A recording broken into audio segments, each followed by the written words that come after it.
এটা রেস্টুরেন্টেই বানাবে, অন্য কোথাও না, কি তাই তো? মিটিংয়ে এসে ব্লগ করছি, হাতে এটা কিন্তু হ্যালোয়েনের কোনো খাবার না, এটা কোনো মানে কি বলবো, হাড় মাংস, হ্যাঁ মাংস অবশ্যই, হাড় টাইপের কিছু না। It's chicken nuggets and yummy. 100.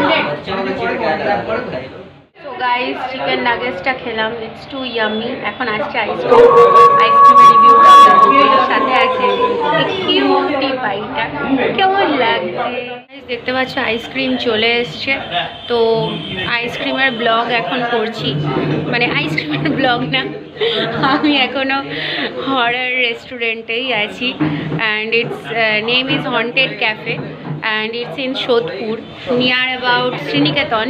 তো এখন আমাদের নেক্সট যেটা হচ্ছে আইসক্রিম ভ্যানিলা ফ্লেভারের। সো ট্রিট দেওয়ার ওনার হচ্ছে শুভম, বাট ও কথার ওর রিভিউটা হয়তো আনা যাবে না, এত স্লোয়ার ওর কথা, যে সবার মানে কথা চলে এসছে, যার জন্য ভয়েস ওভার দিতে হবে ওরও একটা, যে ও রিভিউ দিচ্ছে। সো এখন টেস্ট করব। উপরে আছে চকলেট সিরাপ আর নিচে হচ্ছে vanilla ice cream. It's too good, too yummy, you guys also can taste. খুবই ভালো ফ্লেভার এখানকার ফুডের, তো তোমরা আসো অবশ্যই এবং এখানকার ফুড টেস্ট করো, এটা আমি সাজেস্ট করব। তো আমার র্যাঙ্কিংয়ে আমি 5 আউট অফ 5 স্টার দিয়ে দিলাম।